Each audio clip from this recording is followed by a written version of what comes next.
qui connaissent des faillites. Seigneur Dieu, les investissements se détruisent, le gouvernement passe, les institutions, les histoires, les choses vieillissent. Mais il n'y a que toi, il y a un appui sûr. Oh Dieu, tu ne manqueras pas d'intervenir. Même si nous nous retrouvons dans des lieux très isolés, où personne ne peut intervenir, où personne ne peut voir, nous savons que tu seras avec nous. Dans le ventre du poisson, alors que personne ne pouvait être avec Jonas, tu étais avec lui. Seigneur Dieu, dans nos moments difficiles, tu es avec nous. Tu es celui qui nous aime. Jésus soit béni, sois élevé. Toi le chef de l'armée de la bénisse. T'exaltons. Alléluia. Alléluia. Seigneur Jésus, merci. Merci pour ce que tu es. Merci pour ce que tu as pourvu de faire, oh Dieu, ce matin. Merci. Tu es capable de tout. Tu es plus que tout ce que nous savons de toi. Bénis ces instants. Parle-nous, édifie-nous, fortifie-nous. Tu as dit, tu envoies ta parole et ta parole est guérie. Que ta parole, comme un missionnaire, ne retourne point à toi ce matin sans avoir accompli la mission pour laquelle tu l'as voulu. Oh, passe par moi.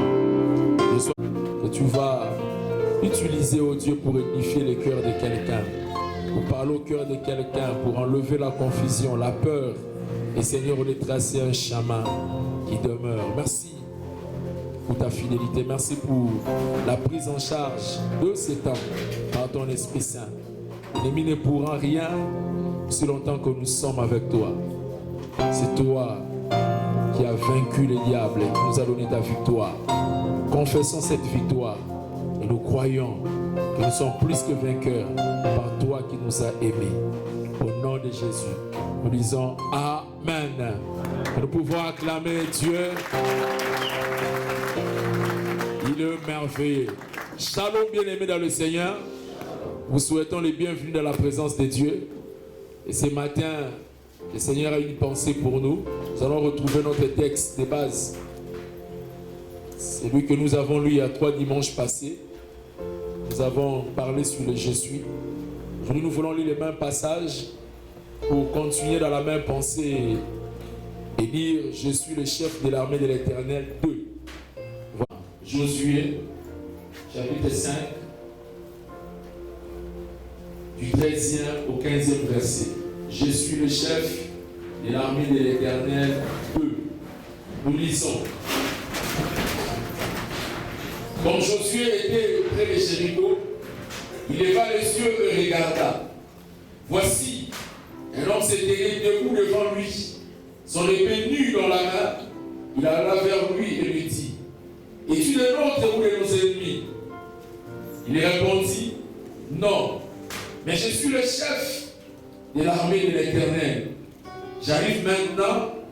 Josué tomba le visage contre terre, adora et dit, qu'est-ce que mon Seigneur dit à son serviteur?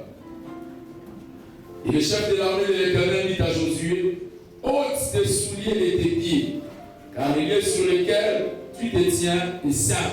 Josué fit ainsi. Amen. Je suis le chef de l'armée de l'Éternel. Telle est la présentation de Jésus dans l'Ancien Testament par l'ange de l'Éternel, par le chef de l'armée de l'Éternel, appelé dans le langage biblique les théophanies.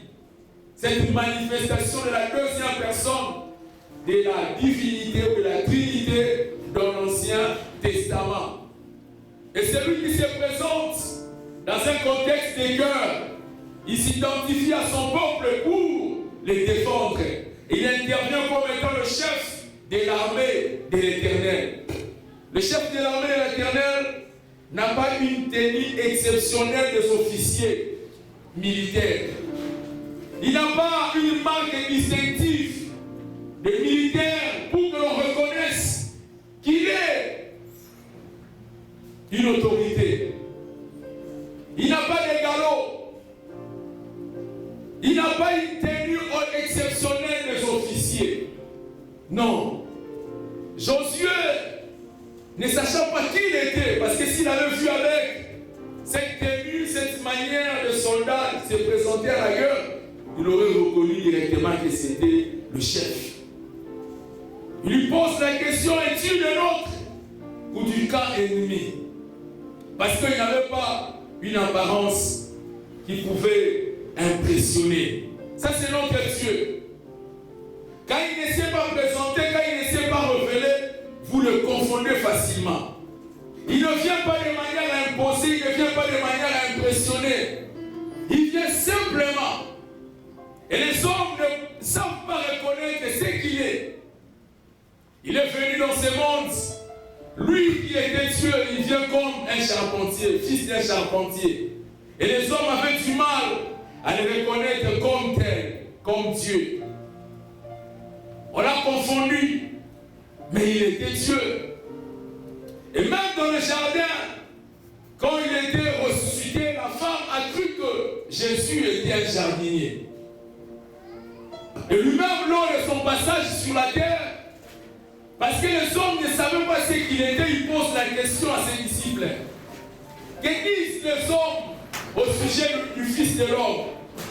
Les disciples ont répondu en disant, certains disent que tu es Jérémie, d'autres Élie, et d'autres encore l'un des prophètes. Et Jésus, pour savoir aussi ce que disaient ses disciples, il dit, alors vous, qui dites-vous que je suis? Quand il dit, qui dites-vous que je suis, il veut dire tacitement, il veut dire sans pour autant le prononcer, c'est moi le Jésus. Qui dites-vous que je suis? Cette formule n'est pas due au hasard. C'est pas par hasard qu'il a dit. Qui dites-vous que je suis?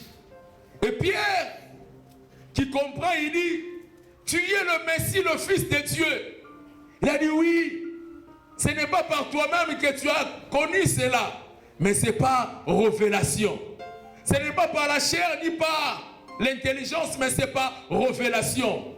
Voilà ce qu'il nous faut pour connaître Dieu, la révélation.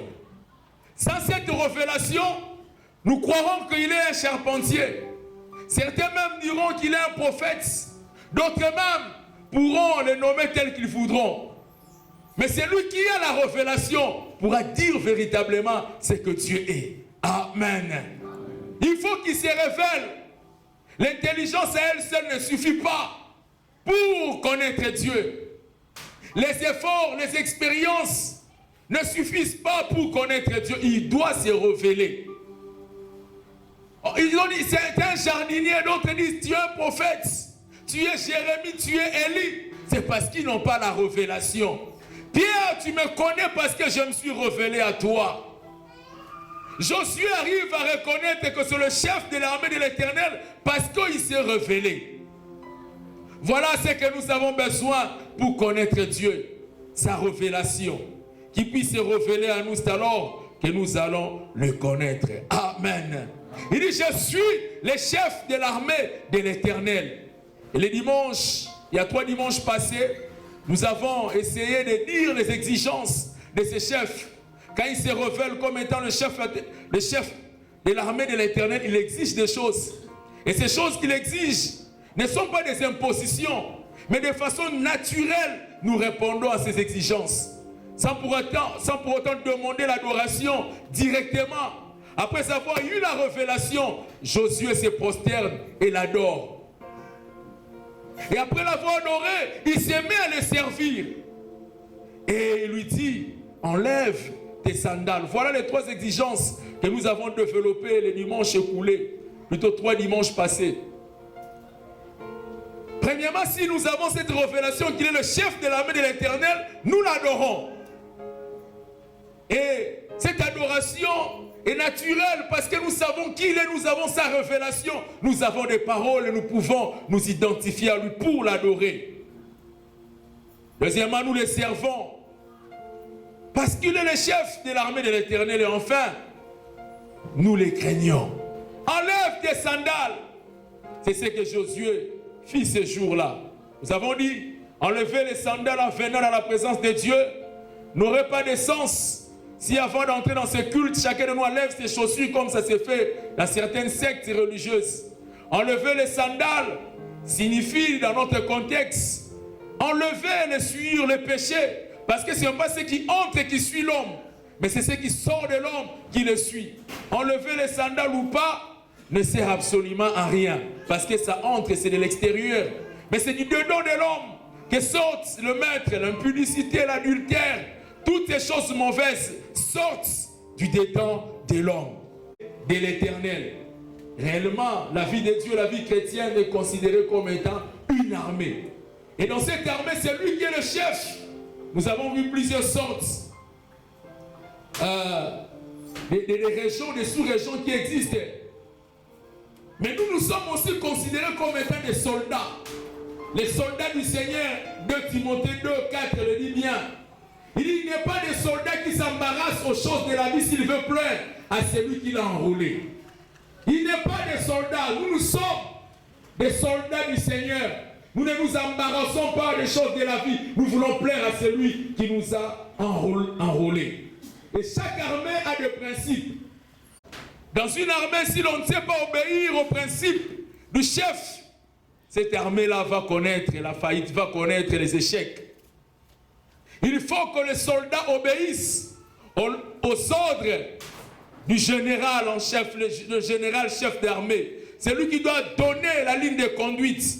Et aujourd'hui, nous allons voir par la grâce de Dieu le principe qui régisse notre armée. Mais avant de le dire, pour ne pas faire la confusion, nous voulons bien cerner qui sont nos ennemis et quelles sont les armes que nous utilisons pour éviter la confusion. C'est vrai que nous sommes dans une armée que nous combattons. Mais qui sont nos ennemis? Et quelles sont les armes que nous utilisons dans cette armée?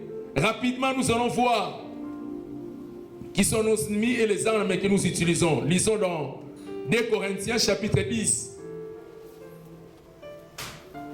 2 Corinthiens au 6e verset.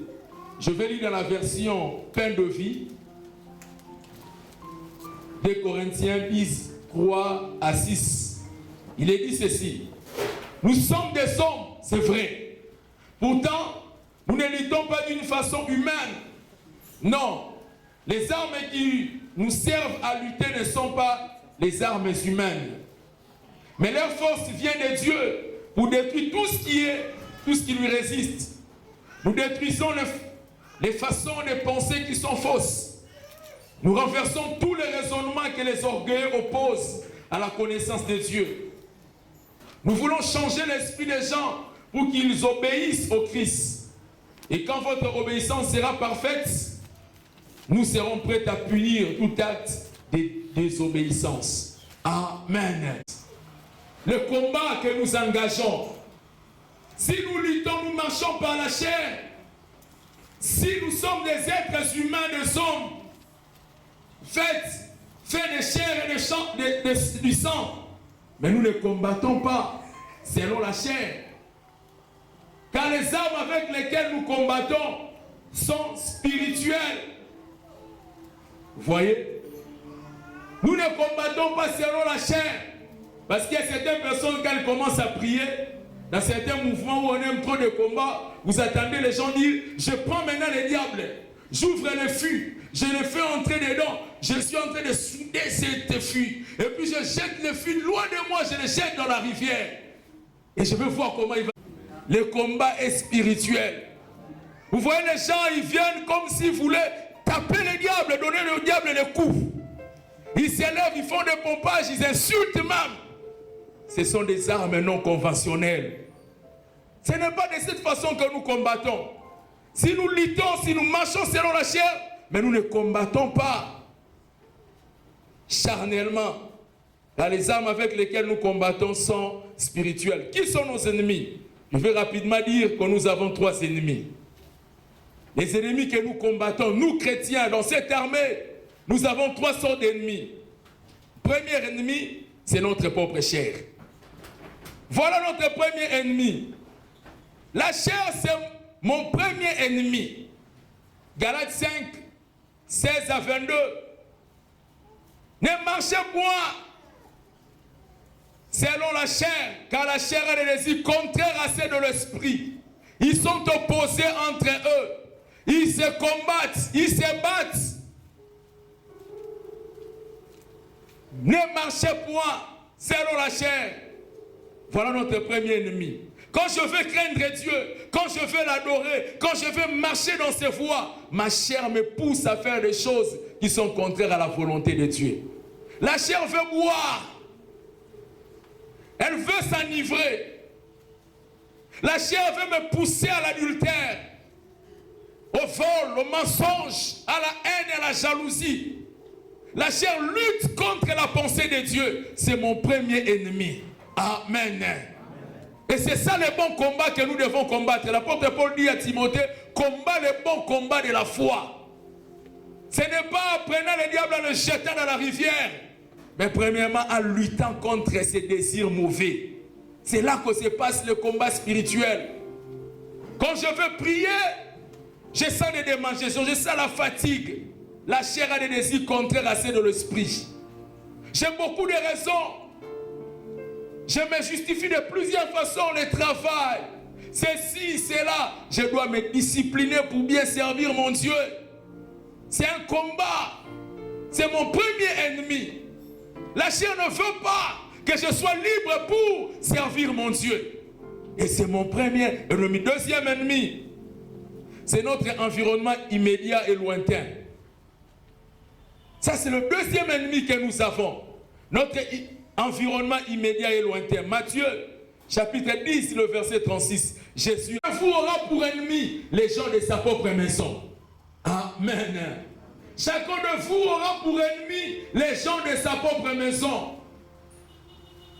Quand un enfant s'élève, il veut commencer à s'engager, à craindre Dieu, à servir Dieu, à être zélé pour le Seigneur. Voilà, ses amis commencent à le bouder, à l'insulter, à lui donner toutes sortes de noms, de qualificatifs pour le décourager. Une femme qui veut s'engager, mais son mari ne veut pas qu'il serve Dieu. Chacun de vous aura pour ennemi les gens de sa propre maison. Ça ne sera pas les gens qui viendront de loin, ça ne sera pas toujours le diable. Même les gens qui vous entourent vous empêcheront de ne pas servir Dieu. Chacun de vous aura pour ennemi les gens de sa propre maison. L'environnement mauvais où nous nous retrouvons facilement en train de voir des scènes qui ne glorifient pas Dieu. C'est un environnement mauvais. Ça peut nous pousser au mal. Les hommes se livrent à des histoires. Un environnement mauvais, ça peut aussi être notre ennemi. Et notre troisième et dernier ennemi, qui est d'ailleurs le grand instigateur des autres ennemis, c'est le diable. C'est lui, notre troisième et dernier ennemi. Il s'élève, il nous combat. 1 Pierre chapitre 5, le verset 8 à 9 dit ceci. 1 Pierre 5, 8 à 9. Soyez sobres, veillez votre adversaire le diable, rôde comme un lion rougissant, cherchant qu'il dévorera. Résistez-lui avec une foi ferme, sachant que les mêmes souffrances sont imposées à vos frères dans le monde. Votre adversaire, le diable, rôde. À part ma propre chair, à part mon environnement, il y a aussi le diable. Il rôde. Il cherche à me dévorer. Voilà qui sont mes ennemis. Et dans cette armée, parce que je suis un soldat du Seigneur, je dois combattre tous ces ennemis. Je dois me lever contre ma chair. Non me détruire, non me donner la mort. Mais je dois discipliner ma chair pour obéir à la volonté de Dieu. C'est alors que je serai en train de remporter, de gagner ce combat de la chair. Face à mon environnement, là où il faut être obéissant, je dois être obéissant. Là où il faut résister, je dois résister. Et les diables, je dois les chasser pour les vaincre. Ce sont des ennemis. Et il y a des principes qui nous donnent la victoire, qui nous permettent de remporter des victoires dans ces combats que nous avons dans la chair face à nos ennemis, parce que nous sommes dans une armée. Ce matin, je vais donner 10 principes qui donnent la victoire aux soldats de l'armée de l'Éternel. 10 principes qui nous donnent la victoire, nous qui sommes dans cette armée. Pour le faire, je crois qu'aujourd'hui nous allons prendre quelques principes et nous continuerons. Lisons dans 1 Samuel chapitre 17, du 1er au 58e verset. C'est là que nous allons tirer ces 10 principes qui nous donnent la victoire dans le combat que nous avons. C'est une très longue lecture que nous connaissons. Même à l'école des dimanches, ce texte est très bien adapté pour enseigner. Et la parole de Dieu atteint tout homme et de tout âge confondu. 1 Samuel 17, 1 à 58, c'est une très longue lecture que nous allons essayer de faire. Et c'est là. Et ils se rassemblèrent à Soko, qui appartient à Juda. Ils campèrent entre Soko et Azeka, à Aphès d'Amim. Saül et les hommes d'Israël se rassemblèrent aussi. Ils campèrent dans la vallée de Térabent et ils se mirent en ordre de bataille contre le Philistin. Le Philistin était vers la montagne d'un côté et Israël était vers la montagne de l'autre côté. La vallée les séparait. Un homme sortit du camp de Philistin et s'avança contre les deux armées. Il s'est nommé Goliath. Il était de Gath et il avait une taille de 6 coudées et un épan. Sur sa tête était un casque de rein et il portait une cuirasse à écailles du poids de 5000 cycles de rein. Il avait aux jambes une armure de rein et un javelot de rein entre les épaules. Le bois de sa lance était comme une souple de tisserand et la lance pesait 600 cycles de fer. Celui qui portait son bouclier marchait devant lui. Le Philistin s'arrêta et s'adressant aux troupes d'Israël rangées à bataille. Il leur cria: pourquoi sortez-vous pour vous ranger à bataille? Ne suis-je pas le Philistin? Et n'êtes-vous pas des esclaves de Saül? Choisissez un homme qui descende contre moi. S'il peut me battre et qu'il me tue, nous vous serons assujettis. Mais si je l'emporte sur lui et que je le tue, vous nous serez assujettis et vous nous servirez. Le Philistin dit encore: je jette en ce jour un défi à l'armée d'Israël. Donnez-moi un homme et nous nous battrons ensemble. Saül et tout Israël entendirent ces paroles du Philistin et furent effrayés et saisirent d'une grande crainte. Or David était fils de cet Ephrathien, le Bethléem de Juda nommé Isaïe, qui avait 8 fils et qui du temps de Saül était vieux avancé en âge. Les 3 fils aînés d'Isaïe avaient suivi Saül à la guerre. Le premier-né de ces 3 fils qui étaient partis pour la guerre s'appelait Eliab. Le second Aminadab, le troisième Shama. David était le plus jeune. Et lorsque les 3 aînés furent suivis Saül, David s'en alla chez Saül et revint à Bethléem pour faire paître le brebis de son père. Les Philistins s'avançaient matin et soir. Il se présenta pendant 40 jours. Isaïe dit à David: mon fils, prends pour tes frères 7 épha de grains rôtis et ces 10 pains et cours au camp vers tes frères.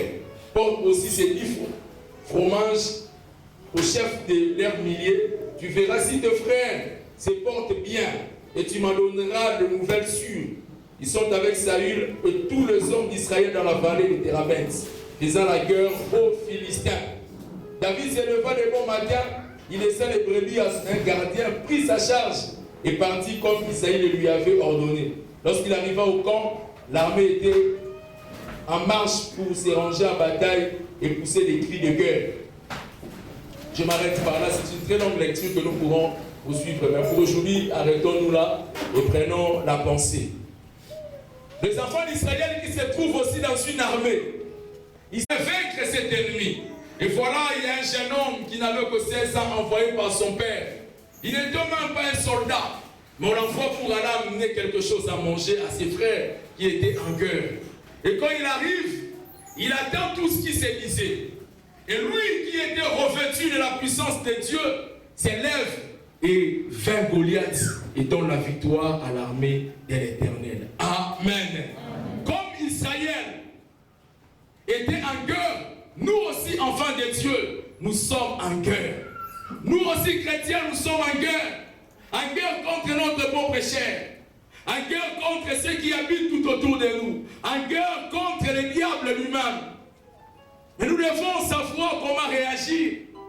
Nous devons savoir comment riposter. Nous devons avoir des principes qui nous donnent la victoire. Et ces principes sont nombreux. J'ai dit pousser.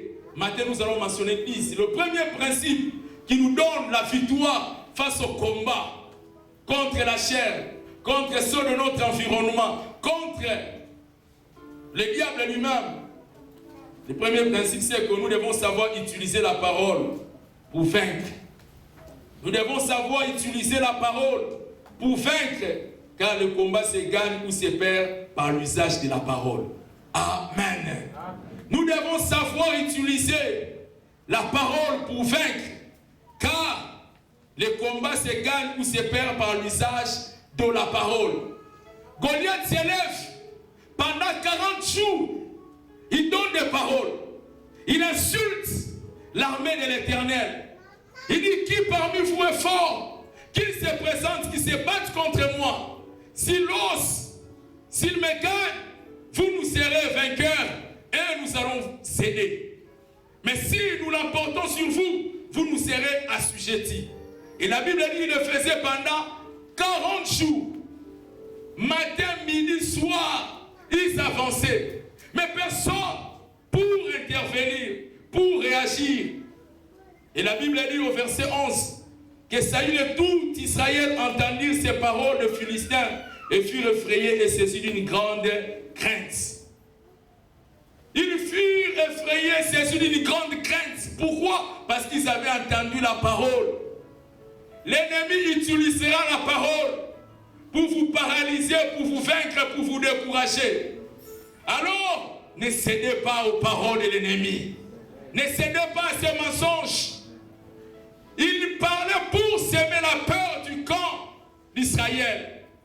Dans le camp d'Israël.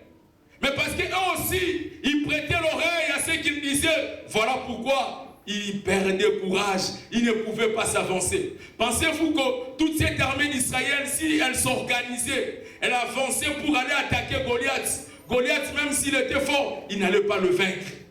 Mais parce qu'il avait découragé l'armée d'Israël par des paroles, ils ont perdu courage. Ils n'ont pas su réagir. Et même dans nos vies, l'ennemi vient avec la parole. Il vient avec des paroles de découragement. Tu ne réussiras pas.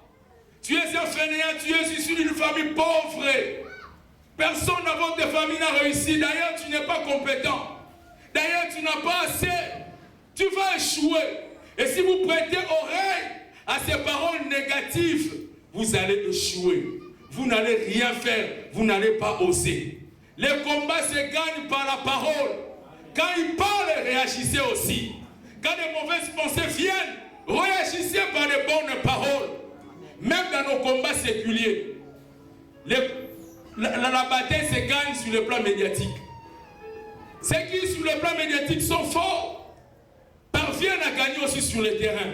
Quand l'Iran se bat contre l'Irak, les États-Unis parlent, ils donnent des informations. Et on fait voir comment est-ce qu'ils sont en train de remporter des victoires. Et quand vous allez sur le terrain, ils gagnent aussi. Et c'est ce que le gouvernement congolais aussi a compris. Il y a un ministre qui tout le temps passe à la télé pour nous faire voir comment est-ce que nous avons une armée forte. Comment est-ce que nous remportons. C'est comme ça que le combat se gagne. Le combat se gagne d'abord au niveau des paroles. Si sur le plan des paroles on vous gagne, sur le terrain aussi vous allez perdre. Amen. Alors ne cédez pas à l'ennemi, ne cédez pas aux paroles négatives. Confessez des bonnes choses.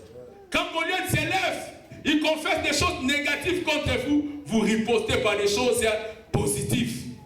Je serai prospère, ma vie sera bénie. Amen. Amen. Et ça, c'est la stratégie de Dieu. Dieu, quand il a créé le monde, il n'attendait pas ce que quelqu'un vienne lui faire des encouragements. Il n'attendait pas ce qu'un ange lui dise que tu as bien créé. La Bible dit, après avoir tout créé, Dieu dit, il vit que tout ce qu'il avait créé était bon. Dieu s'encourage lui-même. Il se fortifie lui-même. Il a créé la terre, il dit non, la terre est bonne. Les arbres sont bons. Les animaux sont bons. Dieu se félicite, il s'encourage lui-même. J'aimerais vous dire ce matin, le plus bon compliment de la vie, vous l'aurez que par vous-même. C'est vous-même qui devez commencer par vous encourager. Dites-vous que moi, tel que je suis là, je suis un bon homme. Je suis sérieux, je crains Dieu. Confessez de bonnes choses pour vous-même. Ne dites pas des choses négatives. Et quand Dieu a créé, il disait que c'était bon. Les derniers jours, quand il crée l'homme, il augmente sa cote. Il ne dit pas c'était bon, il dit cette fois-ci, c'est très bon. Quand il a créé l'homme, il a dit, c'est très bon. Donc c'est lui qui vous a créé, il a dit déjà, vous êtes très bon. Amen. C'est lui qui vous a créé, a dit que vous êtes très bon. Alors ne dites pas que je suis mauvais, je suis laid, je ne suis pas intelligent, je ne suis pas fort, je ne réussirai pas. Non, Dieu a dit que c'est très bon. Donc tel que vous êtes là, vous êtes très bon. Ne vous comparez pas aux autres. Ne dites pas que moi je ne suis pas belle, je ne suis pas beau, je ne suis pas intelligent, je ne veux pas réussir. Dieu a déjà dit que vous êtes très bon.